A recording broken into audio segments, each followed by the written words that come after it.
ভিডিঅ'টো ক'ৰ পৰা কেনেকৈ আৰম্ভ কৰোঁ ভাবি পোৱা নাই। মই মোৰ গুৱাহাটীৰ ঘৰত আছোঁ। এয়া মোৰ ঘৰ, মানে মোৰ ড্ৰয়িং ৰুমটো আপোনালোকক দেখুৱাই দিছোঁ। জাষ্ট এইটো বুজাবৰ কাৰণে, প্ৰমাণটো দিবৰ কাৰণে মই মাজে মাজে ইয়াতে বহি ভিডিঅ' বনাওঁ যে মই মোৰ ঘৰতে আছোঁ।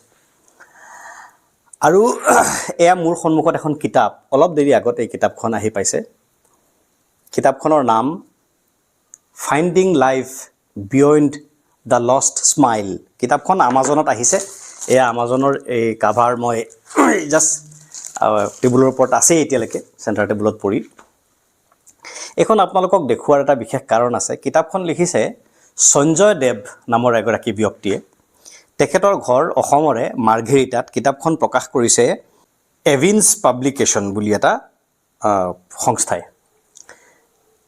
কিতাপখন মই আমাজনত দেখি পেলাই অৰ্ডাৰ দিছিলোঁ, আৰু দেখি কিতাপখন আহি পোৱাৰ লগে লগে মই ইমান ভাল পালোঁ যে মই লগে লগে কিতাপখনৰ মোটামুটি কেইবাটাও পৃষ্ঠা পঢ়ি শেষ কৰি পেলালোঁ। আৰু ওপৰে ক'বলৈ গ'লে মই গোটেই কিতাপখনেই ওপৰে পঢ়ি শেষ কৰি পেলালোঁ। কিতাপখনৰ বিষয়ে আপোনালোকক ক'বলৈ বিচৰাৰ কাৰণটো হ'ল, মই ইমান এক্সাইটেড এই কিতাপখন হাতত লৈ। কিতাপখনৰ নামটো দেখিলেই আপোনালোকে নিশ্চয় অনুমান কৰিব পাৰিছে যে কিতাপখন কি কাৰণে এক্সাইটমেণ্ট বঢ়াবলগীয়া মানুহৰ। কিতাপখনৰ নাম finding life beyond the smile, মানে হেৰুৱা হাঁহিটোৰ সিপাৰে জীৱনৰ সন্ধান। কাহিনীটো এনেকুৱা যে সঞ্জয় দেৱ নামৰ যিগৰাকী ব্যক্তিৰ কথা মই কৈ আছোঁ, যিগৰাকী এই কিতাপখনৰ লেখক, তেখেত এগৰাকী সাংবাদিক আৰু লগতে এগৰাকী ব্যৱসায়ীও। মাৰ্ঘেৰিটাত ঘৰ বুলি মই ইতিমধ্যে কৈছোঁ।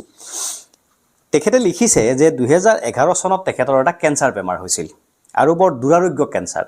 আৰু কেঞ্চাৰ বেমাৰটো এনেকুৱা, কৰ্কট ৰোগটো এনেকুৱা এটা বেমাৰ, বিশ্ব স্বাস্থ্য সংস্থাই কৈছে, ৱৰ্ল্ড হেল্থ অৰ্গেনাইজেশ্যনে, যে পৃথিৱীত মানে প্ৰতি 6গৰাকী মানুহৰ এগৰাকী মানুহৰ মৃত্যু কেঞ্চাৰত হয়। উত্তৰ পূৰ্বাঞ্চলত সম্ভৱতঃ ভাৰতৰ ভিতৰত আটাইতকৈ বেছি কেঞ্চাৰ হয়। অসম আৰু মেঘালয় আৰু মণিপুৰত বহুত কেঞ্চাৰ হয় মানুহৰ। আৰু সেইকাৰণে অসমত আজিকালি কেঞ্চাৰ ৰোগটো এটা মহামাৰীৰ ৰূপ ধাৰণ কৰিছে। এনেকুৱা এটা পৰ্যায় মোটামুটি মানে ক'ব পাৰি, তেনেকৈ ক'লে অত্যুক্তি নহ'ব যে এক ধৰণৰ মহামাৰীৰে ৰূপ ধাৰণ কৰিছে। প্ৰায়ে শুনা যায় মানুহৰ কেঞ্চাৰ হয় বুলি। এই সঞ্জয় কুমাৰ দেৱ নামৰ ব্যক্তিগৰাকী, তেখেতৰ কেঞ্চাৰ হৈছিলে 2011 চনত। আৰু এইটো হৈছিলে মূৰৰ ভিতৰত এটা দুৰাৰোগ্য কেঞ্চাৰ, এনেকুৱা এটা কেঞ্চাৰ যিটো খুব কমহে আৰোগ্য লাভ কৰে। কিন্তু সৌভাগ্যৰ কথা লিখিছে সঞ্জয় কুমাৰ দেৱ ডাঙৰীয়াই যে তেখেতে 2011 চনত যেতিয়া কেঞ্চাৰ হোৱা বুলি গম পালে, তেখেতৰ মুখৰ হাঁহি নাইকিয়া হৈ গ'ল। He had lost his smile. আৰু তাৰ পিছত ঈশ্বৰৰ ওপৰত ভৰসা কৰি, উপযুক্ত ট্ৰিটমেণ্ট কৰি, সাধনা কৰি, আৰু কেৱল মনৰ শক্তিৰে, যিটো কথাই কিতাপখনত তেখেতে লিখিছে।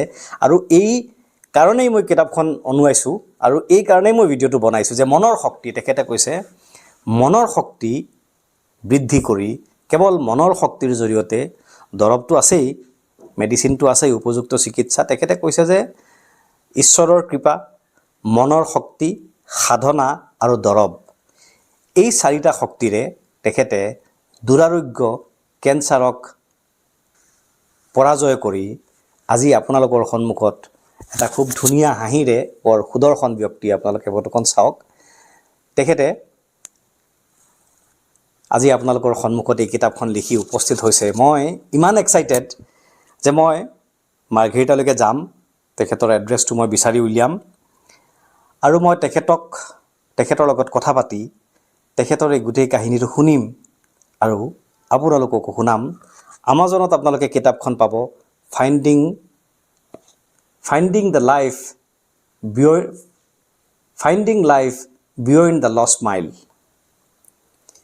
আমাজনত কিতাপখন আছে।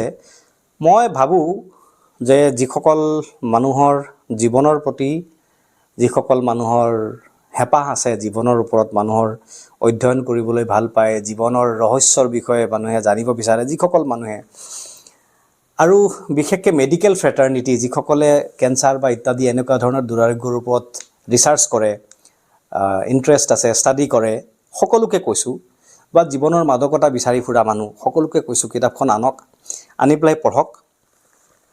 মানে সাংঘাতিক ধৰণৰ এটা ইনস্পাইৰেশ্যন পাব। আৰু মই বিশ্বাস কৰোঁ, মই ভাবোঁ মেডিকেল ফেটাৰ্নিটিৰ মানুহৰ কাৰণে কৈছোঁ, সঞ্জয় কুমাৰ দেৱ ডাঙৰীয়া যেনেকৈ তেখেতে লিখিছে, যদি সঁচাকৈ এইটো সঁচা হয়, মই তেখেতৰ লগত কথা পাতিম, মই মাৰ্ঘেৰিটালৈকে যাম, তেখেতৰ ঘৰলৈকে যাম, মই বিচাৰি উলিয়াম আৰু তেখেতৰ লগত কথা পাতিম, তেখেতৰ কাহিনী নিজে শুনিম, আপোনালোককো শুনাম। যদি তেখেতে কোৱা কথাখিনি সঁচাকৈ এনেকৈ হয়, তেতিয়াহ'লে তেখেত নিজেই এটা ৰিচাৰ্চৰ বিষয় হ'ব পাৰে। এইকাৰণে এই ভিডিঅ'টো বনালোঁ। আপোনালোক সকলোকে ধন্যবাদ জনাইছোঁ।